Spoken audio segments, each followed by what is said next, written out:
ஊர்ல சேலத்துல ஏற்காடுன்ற ஒரு மலை இருக்கு. ஏற்காடு மலையில பாத்தீங்கன்னா நிறைய செக் டேம் கட்டப்பட்டது, மேல இருந்து கீழே வரைக்கும். தண்ணி நிறுத்தி தான் வரணும். ஏன்னா பூமி ஒரு ஸ்பஞ்ச் மாதிரி.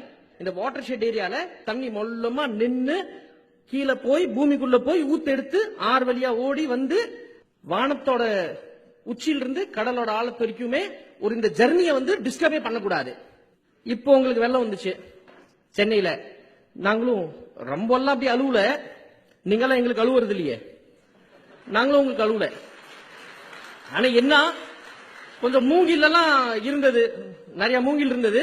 சரி மூங்கில் போட் ஆட்சி பண்ணி அனுப்புவோன்ட்டு போட் செய்ய ஆரம்பிச்சோம். எல்லாமே கேட்டாங்க, என்ன படம் செஞ்சு அமைச்சிட்டு இருக்க, ஒன்னும் பிரயோஜனப்படாது, தண்ணி எல்லாம் போயிடும், வேஸ்ட் ஆயிடும். இல்லங்க இதை வச்சு வீடு கட்டிக்கலான்ட்டு ஒரு மூங்கில் சின்ன ஹட் போட்டு விட்டோம். மூங்கில் ஹட் போட்டு இப்ப மூங்கில் ஹட் கொடுத்துட்டு இருக்கோம், வேலை நடந்துட்டு இருக்கு. ஆனா ரொம்ப ஒரு உள் வரைக்கும் ஆழமா போன விஷயம் என்னன்னா, இந்த டிஓஃபோ கிட்ட போனோம்.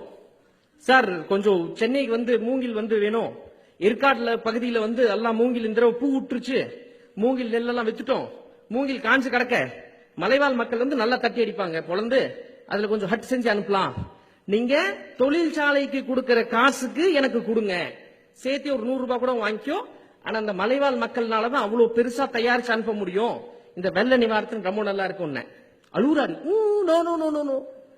சேஷாசாயி பேப்பர் மில்க் கொடுக்கணும், நான் பேப்பர் மில்க் கொடுக்கணும், அந்த மூங்கில உனக்கு கொடுக்க முடியாது ஐயா, 2 லோடு கொடுங்க, என்ன 10 குத்து வெட்டி கொடுங்க.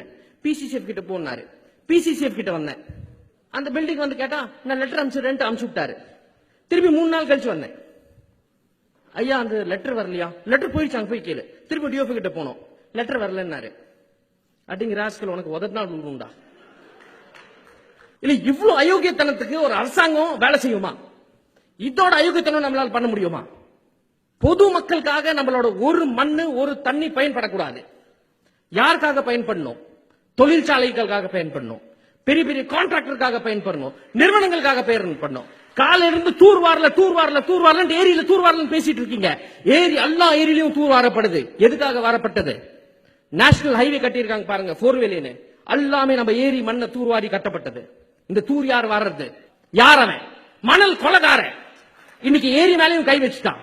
எங்க மண்ணை நீ எடுக்கிறதுக்கு யாரு? கார்பரேட் பணமும் வேணாம், கார்பரேட் மக்களும் வேணாம். எங்க மக்கள் கிட்ட பணமும் நிறைய இருக்கு, ஆனா கோயில் கட்டிட்டு இருக்கோம். ஒரு சின்ன சின்ன கிராமம் 50 லட்சம் 60 லட்சம் மாறி கோயில் கட்டிட்டு இருக்காங்க, ஆனா குளத்துல இருக்கிற மாதிரி தவிச்சிட்டு இருக்கு. இது மாறணும். நான் செத்துட்டேன்னா என் குழந்தைங்க நல்லா இருப்பாங்க, நிஜமா நல்லா இருப்பாங்க. ஆனா அப்பா எல்லாம் வாழலாம், அம்மா எல்லாம் வாழலாம், தண்ணி இல்லாம ஒரு நாள் வாழ முடியாது, காத்து இல்லாம சுவாசிக்க முடியாது ஒரு நாள், ஒரு நிமிஷம், ஒரு செகண்ட். ஆனா எல்லாத்துக்கும் ஆசை இதா இருக்கு, நான் தண்ணி கூட மண் கூட ஒன்னா வருது, இது பத்தி ஆசை இல்லையே. சரி இந்த ஏரி வேலை முடிச்சிடுறேன். இது அம்மாப்பேட்டை ஏரின்னு இருக்கு. இது 3 அடிக்கு 39 ஏக்கருமே பிளாஸ்டிக் இருந்தது, வாரிட்டோம். ரொம்ப சந்தோஷமா இருந்தது. 400 பேர் கூடுவோம், கம்புக்கூழ் சாப்பிடுவோம். ஒரு ஏரியில 13,000 மரம், ஒரு ஏரியில 12,000 மரம். இது அரிசிபாளையம் தெப்பக்குளம். இந்த ஏரி வேலை ஒரு முக்கியமான வேலையா தெரியலங்க எனக்கு. ரொம்ப முக்கியமான வேலை இந்த அடிக்கிற லூட்டி எப்படி நிறுத்த போறோம். நிறுத்த முடியுமா? கண்டிப்பா நிறுத்த முடியும். சேலத்துல கஞ்சமலைன்ட்டு ஒரு மலை, 6000 ஏக்கர் மலை, ஜிண்டலோட ஒரு கம்பெனி கேட்டுச்சு. சேலம் ஸ்டீல் பிளான்ட் டோட்டலா 6000 ஏக்கர் 3 பேரும் பிரிச்சுக்கிட்டாங்க. வனத்துறை கிட்ட போய் 11ஆம் தேதி 2008 6வது மாசத்துல விண்ணப்பம் கொடுக்கறாங்க. நாங்க எங்களுக்கு எல்லாம் பொருள் வேணும், அந்த கனிமம் எடுக்கணும், பாம் பிளாஸ்ட் பண்ணி அந்த ஓபன் பிளாஸ்ட் மைனிங் வாங்க, அந்த கனிம கொல்ல பண்ணுவோம், நாங்க ஆவணங்கள் கொடுனா. வனத்துறை எப்ப கொடுக்கறான் பதில்? 12ஆம் தேதி பதில் கொடுத்துறான் கையில, ஒரே நாள்ல எல்லா ஆவணங்களும் கையில கொடுத்துறான். அந்த மலையை காப்பாற்றணும், எடுக்க விடல. இங்க மலையை எடுக்க விட மாட்டோம், வெறும் 2000 ரூபாய் செலவு பண்ணோம். ஆனா 2000 பேர் கூடணும், 2000 பேர் கூடணும், அந்த மலையை காப்பாற்றணும். வேதாந்தான்ட்டு ஒரு பெரிய நிறுவனம் கொல்லிமலையும் ஏற்காடையும் மொட்டையா அடிச்சிட்டு இருக்கான். மொட்டையை ஏன் கூடாதுன்னா, இது பாக்சைட் இருக்கு அந்த ஹில்ஸ்ல. பாக்சைட் ஸ்பஞ்ச் மாதிரி வேலை செய்யும். மழை பெஞ்சா தண்ணி உரிச்சுக்கும், தண்ணி உரிச்சு ஊத்தெடுக்கும், ஊத்தெடுத்தா ஆறு ஓடும். இந்த பாக்சைட்டை வெட்டுறவனை 12 வருஷமா கொல்லிமலையில வெட்டிட்டு இருந்தான். வெறும் 8000 ரூபாய் செலவு. அந்த கம்பெனி மூடிட்டோம். மால்கோங்கிற கம்பெனி மேட்டூர்ல ஸ்டாப் பண்ணியாச்சு. சரி இப்படியே சண்டை போட்டுட்டு இருந்தா ஜெயிக்க முடிஞ்சது. தூர்வாரி ஏரிங்கெல்லாம் இப்ப எந்த ஏரி கொடுத்தாலும் டக்குன்னு சரி பண்ணிடுவோம். இப்ப பழைய பஸ் ஸ்டாண்ட் கேட்டிருக்கோம். நீங்க ஒரு 6 மாசத்துல சேலத்துக்கு வந்தீங்கன்னா பழைய பஸ் ஸ்டாண்ட் ஒரு இன்டர்நேஷனல் சைட்டா இருக்கும்.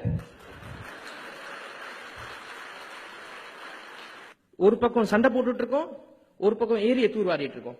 மூணாவது பக்கம் ஒரு முக்கியமான வேலை, விவசாயம் நல்லா இருக்கணும். கிரீன் லைஃப் ஸ்டைல் வேணும். இது ஒரு டிஃபிகல்ட்டான சிச்சுவேஷனா. நாங்க விறகு எரிச்சு கறி ஆக்கி மின்சாரம் தயாரிக்கிறோம். விறகுனா மரத்தை வெட்டுறது இல்லைங்க. எந்த விவசாயம் பண்ணாலும் உனிமுள் முளைக்கும், எந்த விவசாயம் பண்ணாலும் ஒரு ஆக்ரோ வேஸ்ட் வெளியே வரும். சோ இந்த விஷயத்தை ஏன் முக்கியமா இங்க சொல்லிட்டு இருக்கேன்னா, நியூக்ளியர் பவர் பிளான்ட் எவ்வளவுன்னு கேட்டேன். 16,000 கோடி நாங்க ஒரு மெகாவாட்டுக்கு. பவர் டிரான்ஸ்மிஷன் லாஸ் போனா 32 கோடி ஆயிடுது. ஒரு 32 கோடியில் ஒரு தொழிற்சாலை போட்டா அது 32 கோடியில் 1 மெகாவாட் 2 மெகாவாட் எல்லாம் போட முடியாது. 500 1000 அப்படிதான் போடணும். 16,000 கோடி முடுங்கி கிடக்குது. அடுத்த வாரம் திறந்துருவோம்னு 3 வருஷமா சொல்லிட்டு இருக்காங்க. 3 வருஷமா அதே கதை கேட்டுட்டு இருக்கோம். ஆனா நாங்க உருவாக்குன பிளான்ட் 2.5 கோடி 1 மெகாவாட்டுக்கு. வித்தியாசம் என்னன்னா 2 லட்சம் ரூபாய் பிளான்ட் போட்டிருக்கோம். பவரோட காஸ்ட், இதோட பவரோட காஸ்ட் பாத்தீங்கன்னா 1 ரூபாயோட கம்மி. ஒரு யூனிட்டுக்கு 1 ரூபாயோட கம்மி. இதை யார் டிசைன் பண்ணாங்கன்னா, இன்னைக்கு கூகுள்ல போய் டைப் பண்ணுங்க, ராய் சிங் பையா, பயோமாஸ் கேசிஃபயர் உருவாக்குனவரு. இதே மாதிரி பசுமை தொழில்ல, காடு உருவாக்குறதுல, விவசாயம் பண்றதுல லாபம் இல்லையா? லாபம் இருக்கு, லாபம் நல்லாவே இருக்கு. பசுமை எது இருந்தாலும் லாபம் இருக்கு. இங்க இருக்கிற இளைஞர் எல்லாமே நீங்க வாழ்வாதாரத்தை ரொம்ப தாராளமா பசுமையா வாழலாம், நம்ம நல்ல லாபத்தோட வாழலாம். நான் 1 லட்சம் ரூபாய் போட்டிருக்கேன், மூங்கில் ஃபேக்டரியில 20 பேருக்கு வேலை கொடுக்கிறேன். தொழிற்சாலைகள் 1 கோடி கொடுத்து ஒருத்தருக்கு வேலை கொடுக்குது. 1 கோடி போட்டு ஒருத்தருக்கு வேலை கொடுக்குது.